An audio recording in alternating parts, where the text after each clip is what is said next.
Good afternoon, and thank you, and wow, I am so privileged and so honored to be sharing this afternoon with all of you and these incredibly amazing women that are being honored today. I'd like to extend my congratulations to each one of you, Octavia, Michelle, Kelly, Patty, and all 50 women that have been included in the Impact Report. Your achievements not just inspire me, but also so many others to work harder, to be better, and to make a dent wherever we can. So I'm very, very proud to be standing alongside of you. So in life, you know, there are moments when you stop and ask yourself, how did I get here? Like, why am I standing here? Well, this is definitely one of those moments for me. And I find myself going back to the beginning, back to my roots. I was born to incredible parents, amazing parents who served as doctors in the Indian Army. I was the firstborn, and as far back as I can remember, I made my parents very proud and happy 99% of the time. Okay, slight exaggerations of personal achievements are allowed from time to time, don't you think? My brother was born a few years later, and even then, nothing changed for me. We were both given equal opportunities, and I want to emphasize this. I want to really emphasize this for you because I don't think a lot of people might understand that being equal might seem very normal. But where I come from, India, and a lot of developing countries around the world, more often than not, this is an exception. It's actually a privilege. My first experience of the glaring disparity between boys and girls came at a very, very young age. I grew up in a middle-class family with extremely philanthropic parents who constantly reminded me and my brother how lucky we were and how giving back to those who were less fortunate was not a choice. It was a way of life. Simple. I was 7 or 8 years old when my parents started taking me on these visits in a traveling clinic to developing communities around and villages around the city that we lived in called Bareilly. We were packed into this ambulance, and my parents would provide free medical care to people who couldn't afford it. My job at the age of 8 was assistant pharmacist. So I would count all the medicines, put them in an envelope, and give it out to patients, and I really took my job very seriously, very seriously. But the more I went on these expeditions, the more I began to notice the simplest things that distinguished a boy from a girl, or a man from a woman. For example, girls were pulled out of school when they hit puberty because they were considered ready for marriage and babies. That's 12 and 13, while boys still enjoyed their childhood. Or basic human rights, such as healthcare, were denied just because they were women.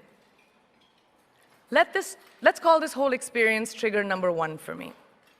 Fast forward a few years and many, many triggers in between.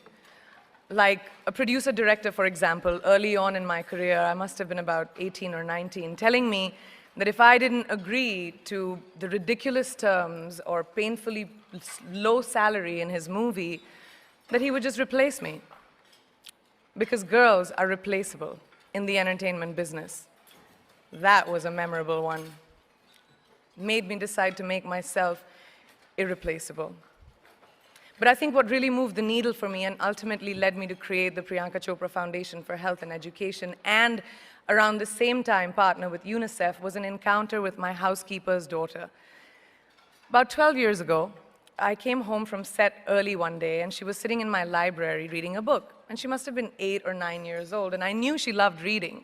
So I asked her, I was like, it's a weekday, why aren't you in school? And she said, oh, I don't go to school anymore. So I went and asked her mother, and I said, why isn't she in school? And her mom said that her family couldn't afford to send her and her brothers to school, so they chose the boys. The reason, she would eventually get married, and it would be a waste of money. I was completely blown, and it shook me to my core. Eventually, I decided to cover the cost of her education so that she could continue to learn, because education is a basic human right.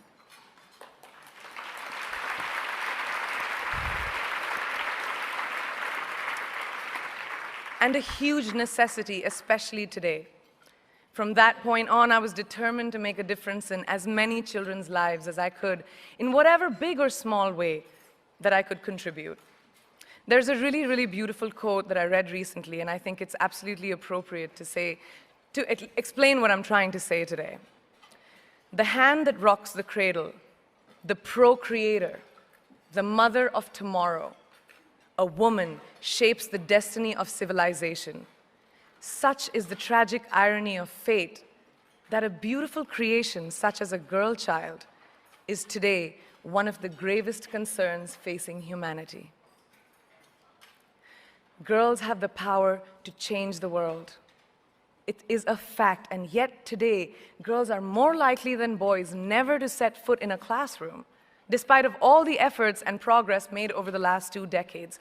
I'm just gonna give you a stat, more than 15 million girls of primary school age will never learn how to read or write, compared to 10 million boys. Primary school, it's the beginning of our future.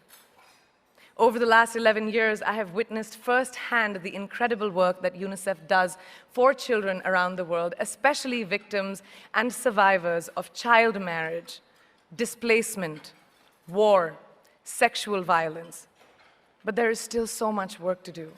And for me, that is the fuel to my fire. The reason I'm so committed to this cause, and that is where my passion stems from, because I know that a girl's education not just empowers families, but communities and economies.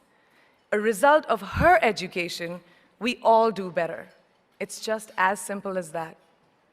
As entertainers and influencers sitting in this room, I feel that it's our social responsibility to be a voice for the voiceless, which is why I applaud each and every woman in this room for being such a badass.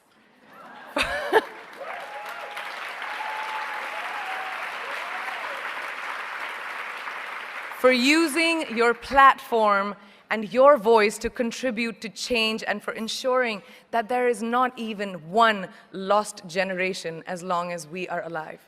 I'd like to thank Variety and all of you for encouraging me and all of us in this room to keep going and fighting on. Thank you so much.